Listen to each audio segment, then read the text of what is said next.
نحمده ونصلي ونسلم على سيدنا ومولانا محمد نبي الأمين المكين الكريم الرؤوف الرحيم.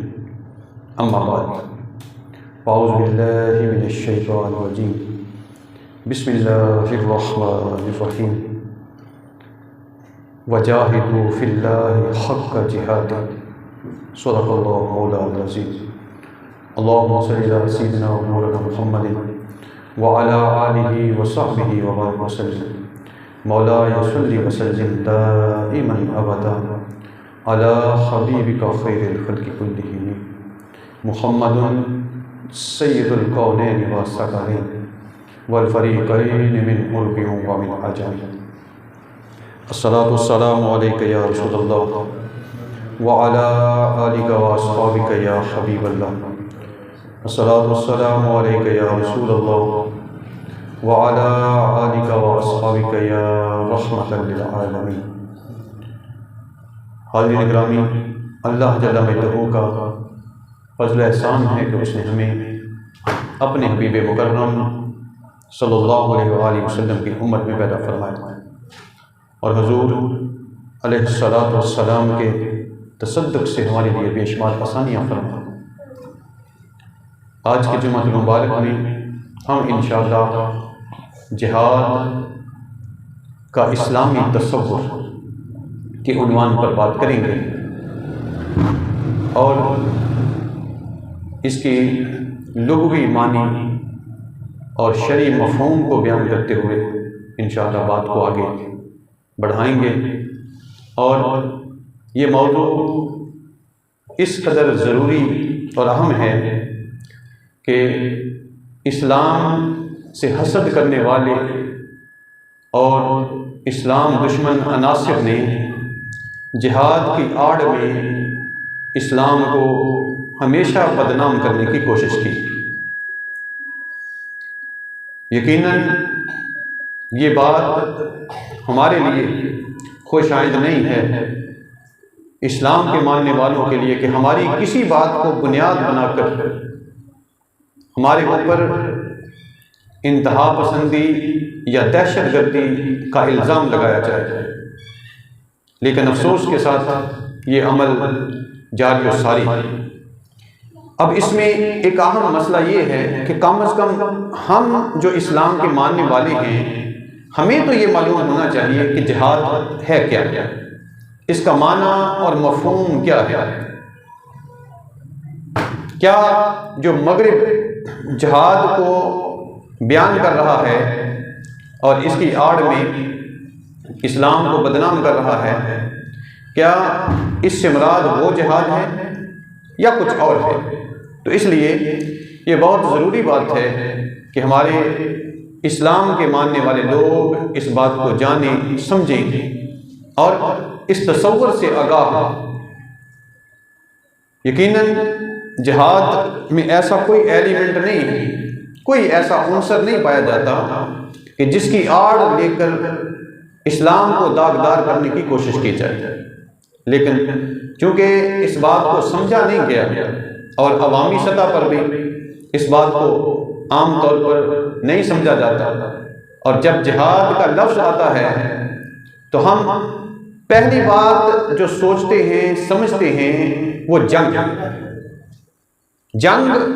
جو ہے وہ قتال ہے، لڑائی جو ہے جس میں دشمن کے ساتھ اسلحے کے ساتھ لڑائی کی جاتی ہے، وہ قتال ہے، وہ جہاد نہیں ہے. اس کا مطلب یہ ہے کہ ہمیں جہاد اور قتال میں فرق کرنا پڑے گا، اور وہ فرق قرآن و سنت میں موجود ہے. یعنی قرآن نے جہاد کو الگ بیان کیا ہے اور قتال کو الگ بیان کیا. اب اس بات کو سمجھنا ضروری ہے. اس وجہ سے جہاد جو ہے یہ لغوی طور پر ہم اس کو سمجھیں گے، اس کا معنی، اور جو بڑے بڑے آئمہ لغت ہیں ان کے اقوال کی روشنی میں، ان کی کتب کی روشنی میں اس بات کو ہم سمجھیں گے اور دیکھیں گے کہ پھر اس کا معنی اور مفہوم کیا بنتا ہے. تو سب سے پہلے اس کا لغوی معنی جہاد کا، یہ لفظ جاہدہ یا جہدن سے ماخوذ ہے، اور یہ جہدن بھی مستعمل ہے، بس تھوڑی کر دیا۔ تو لغوی معنی اس کا جو ہے وہ سخت محنت و مشقت، طاقت و استطاعت، کوشش اور جد و جہد، یہ لغوی معنی بنتا ہے اس کا جہاد کا۔ یعنی جب اس کو ہم جہادہ یا جہدن یا جہدن لفظ کا جو روٹ ورڈ ہے اس کو ہم لیتے ہیں جو مادہ اشتقاق ہے، تو پھر اس سے مراد سخت محنت و مشقت، طاقت و استطاعت اور کوشش اور جد و جہد مراد لیا جاتا ہے۔ اور یہی بات بڑے بڑے ائمہ نے فرمائی، جس میں پہلا قول امام ابن فارس، ان کی کتاب ہے موجم مقاییس اللغہ، اس میں امام ابن فارس فرماتے ہیں، امام ابو منصور محمد بن احمد الازہری انہوں نے اس بات کو امام اللیث کے حوالے سے نقل کیا۔ یعنی یہ جو پہلے معنی میں نے بیان کیا اسی کو امام ابن فارس نے بیان کیا، اور پھر اس کی وضاحت امام ابن منصور محمد بن احمد الازہری نے فرمائی امام اللیث کے حوالے سے، کہ امام اللیث اس کی وضاحت کرتے ہوئے لکھتے ہیں کہ اگر جاہدن یعنی جیم کی فتح کے ساتھ، جس کو ہم زبر کہتے ہیں، اس کے ساتھ اس لفظ کو پڑھا جائے تو اس سے مراد وہ شے ہے جو انسان کو تھکا دے، خواہ وہ بیماری ہو یا کوئی اور دوسرا مشقت امیز کام۔ تھوڑی آواز کم کر دیں۔ پھر اسی طرح امام راغب اصفہانی علیہ الرحمہ نے اس کی وضاحت کرتے ہوئے المفردات میں، یہ بڑی معروف کتاب ہے امام راغب الاصفہانی کی، وہ فرماتے ہیں کہ جاہد الجہد اور الجہد کے معنی استطاعت و طاقت اور محنت و مشقت کے، اور پھر آگے وہ فرماتے ہیں کہ اجتہاد کا معنی ہے نفس کو ہمت و طاقت کے صرف کرنے اور مشقت کو برداشت کرنے کا پابند بنانا، یہ اجتہاد ہے، اور یہ اسی سے یہ بھی ماخوذ ہے یہ لفظ۔ اور کہا جاتا ہے کہ جہدت رأیی واجحدتہ، یعنی میں نے اپنی رائے خوب سوچ بچار اور غور و فکر کے بعد قائم کی۔ تو اس سے وہ فرماتے ہیں کہ جہاد اور مجاہدہ کا معنی ہے دشمن سے مدافعت کرتے ہوئے اپنی قوت و طاقت اور صلاحیت کو استعمال کرنا۔ جہاد کی 3 اقسام ہیں، یہ امام راغب کی عبارت پڑھ رہا ہوں۔ آپ فرماتے ہیں کہ جہاد کی 3 اقسام ہیں، ظاہری دشمن کے خلاف جہاد، شیطان کے خلاف جہاد اور نفس کے خلاف جہاد۔ اور یہ تینوں اقسام ان ارشادات ربانی میں شامل ہیں۔ قرآن مجید میں اللہ تعالیٰ نے فرمایا، جو آیت کریمہ میں نے ابتدا میں پڑھی، وجاہدوا فی اللہ حق جہاد، اور اللہ کی محبت و طاعت میں جہاد کرو جیسا کہ جہاد کا حق ہے۔ تو اس سے یہ جہاد کی پہلی جو قسم ہے وہ مراد ہے کہ ظاہری دشمن کے خلاف جہاد کرنا، لیکن وہ جہاد اللہ کی اطاعت میں کیا جائے گا، اس کی محبت میں کیا جائے گا، ذاتی نفسانی خواہش سے نہیں مراد ہے کہ ہم اپنی ذاتی غرض و غایت کے لیے کوئی کام کریں، نفسانی خواہش کے تحت اور تابع ہو کر کوئی کام کریں اور اسے بھی ہم جہاد کا نام دیتے، اس سے مراد وہ نہیں۔ تو دوسری آیت کریمہ انہوں نے بیان کی، وجاہدوا باموالکم وانفسکم فی سبیل اللہ، اور اپنے مال و جان سے اللہ کی راہ میں جہاد کرو۔ تو اس سے یہ بھی بات ثابت ہو جاتی ہے کہ جہاد صرف تلوار کے ساتھ نہیں ہے، جہاد مال کے ساتھ بھی ہے اور جان کے ساتھ بھی۔ اور تیسری آیت کریمہ آپ نے بیان کی اپنے موقف کو ثابت کرنے کے لیے، ان الذین آمنوا وہاجروا وجاہدوا باموالہم وانفسہم فی سبیل اللہ، بے شک جو لوگ ایمان لائے اور انہوں نے اللہ کی خاطر ہجرت کی، اللہ کے لیے وطن چھوڑ دیے اور اپنے مالوں اور اپنی جانوں سے اللہ کی راہ میں جہاد کیا۔ امام راغب فرماتے ہیں کہ حضور نبی اکرم صلی اللہ علیہ وآلہ وسلم نے فرمایا ہے، اپنی خواہشات کو، اپنی خواہشات کے خلاف جہاد کرو، جس طرح تم اپنے دشمن کے خلاف جہاد کرتے ہو۔ یہ جہاد ہاتھ سے بھی ہوتا ہے اور زبان سے بھی، جیسا کہ حضور نبی اکرم صلی اللہ علیہ وسلم نے ارشاد فرمایا، کفار سے ہاتھ اور زبان دونوں سے جہاد کرو۔ مطلب یہ ہے کہ جیسا موقع محل ہو ویسا کام کیا جائے، یعنی اگر کافر فکری طور پر، علمی طور پر اسلام کے خلاف لکھ رہے ہیں، اسلام کی حرز سرائی کر رہے ہیں، اسلام کے خلاف پروپیگنڈا کر رہے ہیں، تو اسلام کے ماننے والوں کا بھی فرض ہے کہ وہ فکری جہت اور فکری رخ پر اسلام کا دفاع کریں۔ یہ ان کا جہاد ہے، یعنی وہ قلم سے جہاد کریں، لکھ کر جہاد کریں، زبان سے جہاد کریں، تقاریر کے ذریعے جہاد کریں، یعنی ان کے جو مذموم مقاصد ہیں ان کے خلاف وہ اظہار کر کے دنیا والوں کو بتلا کر ان کو جھوٹا ثابت کر دیں دلائل کے ذریعے سے۔ تو یہ فکری جہاد ہے، علمی اور عملی جہاد ہے، اور قولی جہاد ہے۔ تو یہ امام راغب اصفہانی علیہ رحمہ کی عبارت تھی۔ پھر اسی طرح جہاد کا جو شرعی مفہوم بنتا ہے وہ کیا ہے؟ اب یہ بات بہت اہم ہے کہ ہم اس بات کو سمجھیں کہ جہاد کا شرعی مفہوم کیا ہے۔ تو جہاد کا شرعی مفہوم جو ہمارے ائمہ نے، علماء نے بیان فرمایا، فرماتے ہیں کہ اپنی تمام تر جسمانی، ذہنی، مالی اور جانی صلاحیتوں کو اللہ کی خاطر نیکی اور بلائی کے کام میں وقف کر دینا، یہ جہاد ہے، یہ جہاد ہے۔ پھر سنیے، اپنی تمام تر ذہنی، جسمانی، مالی اور جانی صلاحیتوں کو اللہ کی خاطر نیکی کے کاموں میں لگا دینا، وقف کر دینا، یہ جہاد ہے۔ اور اس سے یہ بات ثابت ہوتی ہے کہ گویا بندے کا اپنی تمام تر ظاہری و باطنی صلاحیتوں اور قابلیتوں کو اعلیٰ مقاصد کے حصول کے لیے اللہ کی راہ میں صرف کرنے کو جہاد کہا جاتا ہے۔ اب اس بات کو بھی جو ائمہ کرام نے اس کی وضاحت فرمائی، یعنی اس کی شرعی تفہیم اور اس کا مفہوم بیان کیا، ان میں امام جرجانی علیہ رحمہ فرماتے ہیں کہ جہاد دین حق کی طرف دعوت دینے سے عبارت ہے۔ یعنی اگر آپ دعوت قول کے ذریعے سے دیتے ہیں، زبان سے دیتے ہیں، تقریر سے دیتے ہیں، یا لکھ کر کسی کو دعوت دیتے ہیں دلائل کے ساتھ، تو یہ دعوت دینا اسلام کا، اسلام کی طرف، یہ بھی جہاد ہے۔ پھر اسی طرح امام سید محمود علوسی بغدادی علیہ رحمہ اپنی تفسیر روح المعانی میں فرماتے ہیں کہ کسی ناپسندیدہ اور ضرر رساں یعنی تکلیف دہ چیز سے اس کو دور کرنے کے لیے کوشش کرنے کا نام جہاد ہے۔ دیکھیے کس قدر واضح انداز ہے کہ کسی بھی نقصان دہ اور تکلیف پہنچانے والی چیز کو دور کرنے کا نام جہاد ہے۔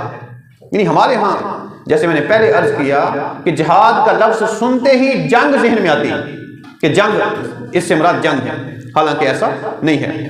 اور اس کی وضاحت میں ایک قول جو ہے وہ شیخ علی احمد الجرجاوی علیہ رحمہ کا، اور بڑی شرح و بسط کے ساتھ اس ایک قول میں اس کی کافی حد تک وضاحت ہو جاتی ہے کہ جہاد جو ہے اس کا معنی اور مفہوم کیا ہے۔ ان کی کتاب حکمت التشریح و فلسفہ، اس میں وہ بیان کرتے ہیں کہ اسلام میں جہاد کا مفہوم ان لوگوں کی سرکوبی کرنا ہے، یعنی ان لوگوں کا خاتمہ کرنا ہے، گلا کما کرنا ہے جو بنائے امن کو تباہ و برباد کرنے، یعنی امن کی جو بنیاد ہے اس کو تباہ و برباد کرنے پر تلے ہوتے ہیں، انسانوں کے آرام و سکون کو ختم کرنے اور اللہ کی زمین میں فساد انگیزی کی کوشش کرتے ہیں، ان کے خلاف جد و جہد کرنا جہاد ہے۔ اور فرماتے ہیں کہ خصوصاً اس وقت جب لوگ اپنے گھروں میں انتہائی پرسکون زندگی بسر کر رہے ہوں، یا ان لوگوں کے خلاف جد و جہد کرنا جو پوشیدہ جگہوں اور خفیہ طریقوں سے فتنہ و فساد کی آگ بھڑکاتے ہیں، خواہ یہ کاوش کسی کو دین سے منحرف کرنے کی صورت میں ہو، یا جماعت سے باغی کرنے اور اطاعت کی زندگی سے روح گردانی کرنے کے لیے ہو، یا ان لوگوں کے خلاف ہو، یا ان لوگوں کے خلاف ہو جو اللہ کے نور کو بجھانا چاہتے ہیں۔ اللہ کے نور سے مراد دین حق، اللہ کے نور کو بجھانا چاہتے ہیں، کسی بھی طرح دین کے خلاف کوئی عمل کرتے ہیں تو ان لوگوں کے خلاف جد و جہد کرنا یہ جہاد ہے۔ اب اگر اس بات کو ہم لیں تو کیا آج جو اسلام دشمن طاقتیں ہیں صرف وہی اسلام کے دشمن ہیں، جبکہ ہماری صفوں میں بھی دشمن موجود ہوتے ہیں، بہت سے پوشیدہ دشمن موجود ہیں جو فتنہ فساد کے ذریعے، شر انگیزی کے ذریعے اسلام کو بہت سا نقصان پہنچاتے ہیں، اسلام کے ماننے والوں کو نقصان پہنچاتے ہیں، اور انہوں نے معاشرے کا امن جو ہے وہ تباہ و برباد کر دیا ہے۔ اور میری رائے میں پاکستان میں یہ امن تباہ کرنے میں جتنا بڑا کردار ہمارے سیاستدانوں کا اور شاید کسی کا نہ ہو، یہ کیونکہ وہ پالیسی ساز ہیں، پالیسیاں بنانے والے ہیں، تو ان کی ناقص پالیسیوں سے اور ناقص حکمت عملی کی وجہ سے پاکستان کے حالات ابتر سے ابتر ہوتے چلے جا رہے ہیں۔ یعنی انہوں نے اس طرح کا ماحول بنا دیا ہے یہاں کہ کسی کو سکھ اور چین نہیں، ہر شخص پریشانی کا شکار ہے۔ تو ان لوگوں کے خلاف بھی جہاد کرنا، جد و جہد کرنا، یہ جہاد ہے۔ آپ فرماتے ہیں اور مسلمانوں کو جنہیں وہ اپنا دشمن قرار دیتے ہیں اپنے وطن سے نکال کر دور بھگانا چاہتے ہیں اور انہیں ان کے گھروں سے بے گھر کرتے ہوں، عہد شکنی کرتے ہوں اور باہمی امن و سلامتی کو تہو بالا کرتے ہوں، تو ایسے لوگوں کے خلاف جد و جہد کرنا یہ جہاد ہے۔ تو یہ قول جو ہے بیان کیا، اس کی شرح، اس کی تفہیم میں اور اس کے مفہوم بیان کرنے میں۔ پھر اسی طرح جہاد جو ہے اس سے مراد فقط جنگ نہیں ہے جو ہمارے ہاں مراد لیا جاتا ہے۔ تو لفظ جہاد کا ترجمہ جنگ یا وار کرنا، یا اس کو ہم مقدس جنگ کہہ لیں، ہولی وار کہہ لیں، یہ کرنا درست نہیں۔ تو قرآن و حدیث کی روشنی میں ہم نے یہ دیکھا کہ ہمارے علماء اور ائمہ جو ہیں انہوں نے اس کی وضاحت کر دی کہ اس سے مراد جنگ ہرگز نہیں۔ جنگ کے لیے جو لفظ استعمال ہوتا ہے وہ قتال ہے، وہ بھی اللہ تعالیٰ نے قرآن مجید میں استعمال کیا، بعد انشاءاللہ اس کی بھی ہم وضاحت کریں گے۔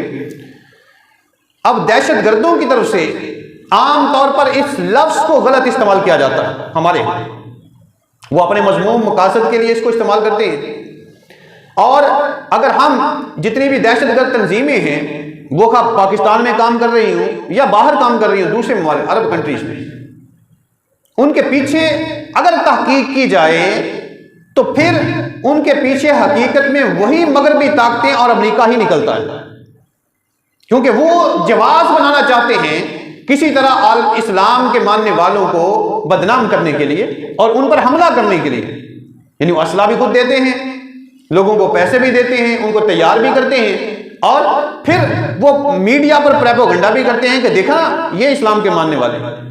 اور اگر ہم دیکھیں تو پچھلی کچھ دہائیوں سے یہ ان کی جو مہم ہے وہ پورے عروج پر ہے کہ وہ اسلام کے ماننے والوں کو دہشت گردی کا شکار کر کے اسلام کو دہشت گرد ثابت کرنا چاہتے ہیں، جبکہ ایسا ہرگز نہیں ہے۔ اسلام نے جو قتال ہے اس کے لیے بھی قواعد و ضوابط مقرر کیے، انشاءاللہ ہم اس کو بھی تفصیل کے ساتھ بیان کریں گے۔ اب اس میں ایک بات بڑی اہم ہے کہ لفظ جہاد جن آیتوں میں اللہ تعالیٰ نے بیان فرمایا ان میں سے بہت سی آیات کا تعلق مکہ مکرمہ سے۔ اب مکہ مکرمہ میں اللہ تبارک و تعالیٰ نے قتال کا نہ حکم دیا نہ اجازت دی، تو یہ بات کرنے کا مقصد یہ ہے کہ اس سے بھی یہ بات واضح ہو جاتی ہے کہ جہاد کا مطلب جنگ نہیں، قتال نہیں، ورنہ مکے میں نازل ہونے والی آیتوں میں جہاد کا لفظ استعمال نہ ہوتا۔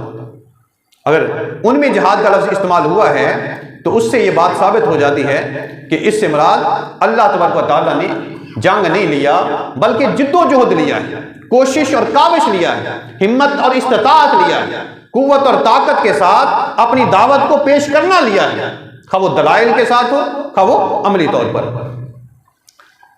اور پھر اسی طرح جہاد بالقتال کی اجازت جو ہے وہ اللہ تبارک و تعالیٰ نے جو مسلمانوں کو دی، تو مفسرین کا اس میں اختلاف بھی ہے۔ قرآن مجید میں اللہ تبارک و تعالیٰ نے ان الذین یقاتلون بانہم ظلموا، اللہ تعالیٰ نے اس لیے جہاد کی قتال کی اجازت دی کہ ان پر ظلم ہوا۔ اب اس سے یہ بات بھی ثابت ہوتی ہے کہ اسلام نے یعنی اللہ اور اس کے رسول نے جہاد کی جو اجازت دی یا قتال کرنے کی جو اجازت دی تو وہ مدافعت میں دی ہے، یعنی دفاعی صورت میں دی ہے۔ اگر آپ جنگوں کو دیکھیں جو غزوہ بدر ہے وہ کیوں ہوا؟ تو غزوہ بدر میں مکہ والوں نے چڑھائی کی، یعنی نبی کریم صلی اللہ علیہ وسلم اپنے صحابہ کو لے کے نہیں چڑھے مکہ پر، ایسا نہیں ہوا، آپ نے چڑھائی نہیں کی، آپ نے جنگ کی ابتدا نہیں کی، ان لوگوں نے چڑھائی کی اور وہ پورے ساز و سامان کے ساتھ، لاؤ لشکر کے ساتھ اور اسلحہ کے ساتھ مسلمانوں پر حملہ آور ہوئے۔ پھر غزوہ احد کو دیکھیں تو مشرکین عرب کے سارے جو قبائل تھے وہ اکٹھے ہو کر حملہ آور ہو گئے۔ اسی طرح دوسرے غزوات کو دیکھیں تو اس میں جو پہل ہے یا ظلم اور زیادتی ہے وہ کافروں کی طرف سے، مشرکوں کی طرف سے ہوئی، یعنی وہ جنگ کرتے رہے ہیں اور اسلام نے جنگ دفاع میں کی۔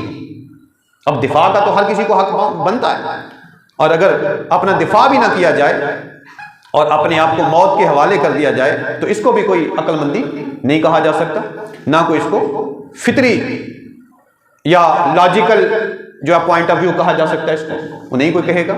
اس لیے یہ ضرورت ہے اس بات کی کہ دور حاضر میں اس بات کو سمجھا جائے کہ یہ جو جہاد کی ٹرم ہے یہ ٹرم جنگ نہیں ہے، یہ وار نہیں ہے، بلکہ یہ جد و جہد ہے۔ اور پھر جہاد کا جو لفظ ہے جو ہم استعمال کرتے ہیں، یہ جس طرح کہ آئمہ لغت کی اقوال کی روشنی میں واضح کیا گیا، یہ جد و جہد اور کوشش۔ پھر اسی طرح قرآن مجید نے جہاد اور قتال کو اکٹھا بیان نہیں کیا۔ قرآن مجید میں آیات کریمہ میں کہیں بھی جہاد اور قتال کو اکٹھا بیان نہیں کیا، یہ دونوں الگ الگ ہیں۔ اس لیے ہمیں بھی اس بات کو سمجھ جانا چاہیے کہ جب اللہ تعالیٰ نے ان دونوں چیزوں کو اکٹھا بیان نہیں کیا تو پھر ہم اس کو اکٹھا کیوں کرتے ہیں؟ لیکن یہ مغربی میڈیا کا پریپوگنڈا ہے جس کی وجہ سے آج ہماری نسل کے اندر بھی یہ بات پائی جاتی ہے، اور ہم آل جہاد لبیک لبیک کے نعرے لگاتے ہیں، اور اس سے مراد یہ ہوتا ہے کہ ہم جنگ کے لیے حاضر ہیں، ہم جنگ کے لیے حاضر۔ یہ تصور ہماری نسل میں بھی پایا جاتا ہے، اور ہم یہ سمجھتے ہیں کہ جہاد سے مراد بس جنگ کرنا ہے، لڑو مرو اور مر دو۔ اسلام نے ایسا تصور پیش نہیں کیا۔ اب اس حوالے سے ایک آخری بات عرض کر کے اسی پہ بات اختتام کر دیتا ہوں آج، اور اگلے جمعے میں انشاءاللہ پھر تفصیل کے ساتھ اس پر بات کریں گے۔ جہاد کے لیے اسلام نے قواعد و ضوابط مقرر کیے، کچھ شرائط مقرر کی۔ اس کے لیے آپ کسی بھی عالم دین کو پڑھ لیں، یعنی جو سلفی علماء ہیں ان کو پڑھ لیں، جو سنی علماء ہیں ان کو پڑھ لیں، جو بڑے علماء ہیں۔ امام مسجدوں کی بات نہیں میں کر رہا، کیونکہ امام مسجد جو ہے اس کی رائے کیا ہوگی اس کی بات نہیں کر، جو بڑے بڑے ائمہ ہیں جن کی کتب ہیں، جو مصنفین ہیں، جو نامور علماء اور ائمہ ہوں گے، ان کے ہم پڑھ کے دیکھیں تو وہ جہاد کے لیے شرائط بیان کرتے ہیں۔ پہلی شرط جہاد کے لیے امام کا ہونا ضروری، اور امام سے مراد مسجد کی امامت نہیں ہے، امام سے مراد مملکت اور ریاست کا سربراہ، امام سے مراد اسے ہم امام الاکبر بھی کہتے ہیں فقی ٹرم میں، اور یہ امامت صغریٰ ہے، اور ریاست اور حکومت کا جو سربراہ ہے وہ سربراہی ہے، وہ امامت کبریٰ ہے۔ تو پہلی شرط امام کا ہونا ضروری ہے۔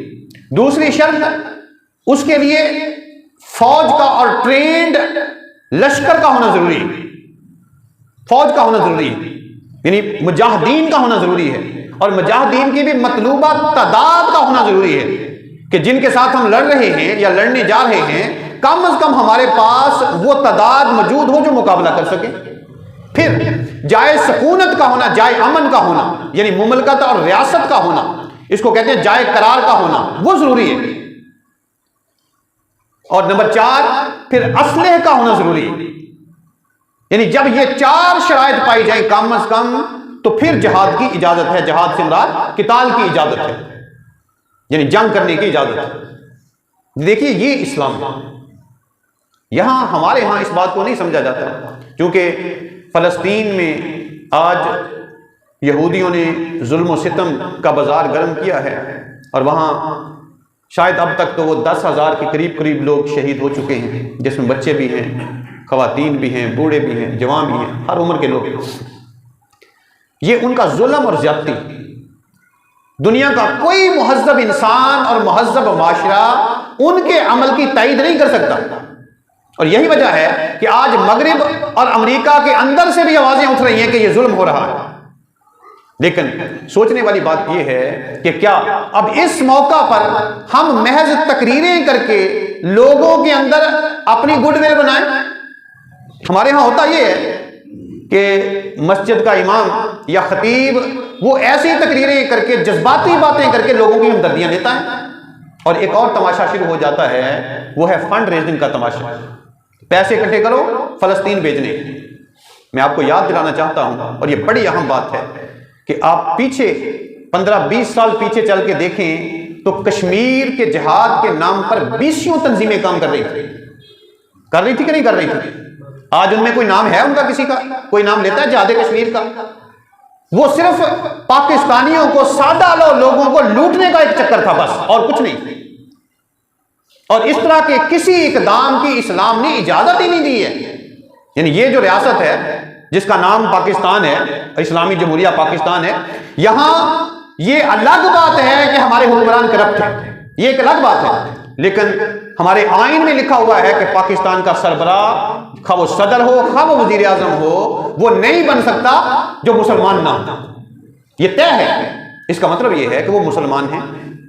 ہاں، وہ بے عمل مسلمان ہو سکتے ہیں، اور وہ ہیں۔ وہ آئین میں جو لکھا ہوا ہے، آئین کی 62 اور 63 دفعہ میں، کہ وہ متقی اور پرہیزگار ہونے چاہیے، نمازی ہونے چاہیے، دیانتدار ہونے چاہیے، علم اور شعور والے ہونے چاہیے۔ یہ الگ بات ہے کہ قانون پر عمل نہیں ہوتا اور وہاں اس کے الٹ لوگ بھی آ جاتے ہیں، لیکن ریاست پھر بھی اسلامی ریاست ہی کہلائے۔ اس لیے ایک اسلامی ریاست میں جہاں پورا نظام موجود ہو اور جہاں 10 لاکھ کے قریب آرمی موجود ہو، کسی سویلین آدمی کو، سول آدمی کو یہ حق نہیں پہنچتا کہ وہ اٹھ کے کھڑا ہو جائے اور وہ کہے کہ میں نے کشمیر میں جا کے جہاد کرنا ہے۔ اگر وہ کرے گا تو یہ جہاد نہیں ہوگا بلکہ فساد ہوگا، فتنہ ہوگا۔ اور اگر وہ مارا جائے گا تو یہ الگ بات ہے کہ وہ لوگوں کی سادہ لوہی سے فائدہ اٹھائیں اور اس پر اپنے لیے اور چندے اکٹھے کرتے پھریں، لیکن در حقیقت ایسی موت مرنے والا شہید کبھی نہیں کہلا سکتا اسلام کی روح سے، نہ وہ شہید ہے، اس لیے کہ اسے اجازت ہی نہیں جہاد کرنے کی۔ اس لیے آج بھی اگر کوئی مہم چلاتا ہے، اور چلا رہے ہیں لوگ، پیسے اکٹھے کر رہے ہیں، بھئی پیسے اکٹھے کیسے کر سکتے ہیں آپ؟ یہ ہماری حکومت موجود ہے، آرمی موجود ہے، یہ ان کا حق بنتا ہے۔ سربراہان جو ریاست ہیں اس وقت تقریباً 56-57 اسلامی ملک ہیں، اور اللہ تعالیٰ نے اسلامی ملکوں کو بہت سے وسائل دے رکھے ہیں، اور سب سے بڑا جو مسلمانوں کے پاس ایک ہتھیار ہے وہ تیل کا ہتھیار موجود ہے، تیل کی قوت اور طاقت موجود ہے۔ لیکن اس کے باوجود اگر مسلمان حکمران بے حس ہیں تو کسی کو یہ حق نہیں پہنچتا کہ صرف اس کو بنیاد بنا کے وہ جہاد کا اعلان کر دے۔ جہاد کا اعلان کرنا یہ سربراہ ریاست کی ذمہ داری ہے۔ ہاں، ہمارا دل یقیناً اس پہ پریشان ہوتا ہے، ہمیں دکھ ہوتا ہے کہ ہمارے مسلمان بھائیوں کے ساتھ یہ ظلم و زیادتی ہو رہی ہے، اور یہ دکھی ہونا چاہیے، اس لیے کہ اللہ تعالیٰ نے انما المؤمنون اخوۃ فرمایا، اور حضور نبی کریم صلی اللہ علیہ وسلم نے بے شمار احادیث میں مسلمان کو مسلمان کا بھائی قرار دیا۔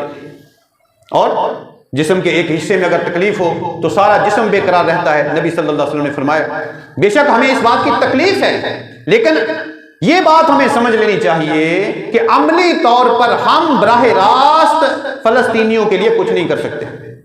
پرائیویٹلی، انڈیویجولی، انفرادی طور پر ہم اگر چاہیں کہ ان کی مدد کریں تو ہم ان کی مدد نہیں کر سکتے۔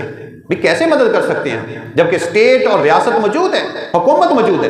اس لیے اگر ہم میں سے کوئی بندہ فلسطین کے نام پر یا جہاد فلسطین کے نام پر پیسے دیتا ہے تو وہ صرف ہمارے ہاں ایک کرپٹ جو مافیا ہے، جو جہاد کے نام پر اور مذہب کے نام پر لوگوں کو لوٹتا ہے، وہ لوٹ رہا ہے۔ پھر ہم اس کی لوٹ سیل میں اضافہ کریں گے، اس کی معاونت کریں گے، غلط کام میں مدد کریں گے، اس لیے کہ یہ پیسے نہ وہاں پہنچنے ہیں نہ یہ پہنچ سکتے ہیں، کوئی سسٹم ہی موجود نہیں ہے۔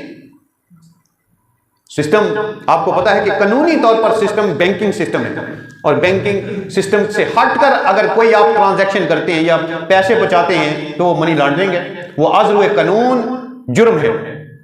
تو یہ باتیں سمجھنا بہت ضروری ہیں۔ اس لیے میں نے یہ عرض کیا کہ جہاد وہ نہیں ہے جو اس کو سمجھا جا رہا ہے۔ حضور تاجدار کائنات صلی اللہ علیہ وسلم نے اس جہاد کو، جو نفس کے خلاف جہاد ہے، جو مال کے ساتھ جہاد ہے، جو افراد معاشرہ کی بہتری اور بلائی کے لیے جدوجہد کی جاتی ہے، اس جہاد کو ہمارے نبی نے جہاد اکبر قرار دیا۔ یہ جہاد اکبر ہے، وہ جہاد جو دشمن کے ساتھ لڑنا ہے، لڑائی کرنا، قتال کرنا ہے، اسے ہمارے نبی نے جہاد اصغر کا نام دیا۔ وہ جہاد اصغر ہے۔ افسوس یہ ہے کہ جو جہاد اکبر ہے، بڑا جہاد ہے، وہ اپنے نفس کے خلاف ہے، اپنی خواہشات نفسانی کے خلاف ہے، اور اپنی معاشرتی اقدار کی بحالی کے لیے جدوجہد ہے، کوشش ہے۔ اس جہاد کو تو ہم نے بلایا ہوا ہے۔ دیکھیے کتنے غریب لوگ ہیں ہمارے آس پاس جو خودکشیاں کر رہے ہیں، مجبور ہو کر مر رہے ہیں بیچارے، لوگوں سے بجلی کے بل ادا نہیں کیے جا رہے، لوگوں کے چولہے بجھ گئے۔ ہمارے دل میں احساس نہیں ہے، لیکن ایک طبقہ اٹھتا ہے اور وہ جہاد کا نام لے کر لوگوں سے پیسے ہتھیا لیتا ہے، اپنی جائیدادیں بنا لیتا ہے، اور بس اللہ اللہ خیر سمجھ۔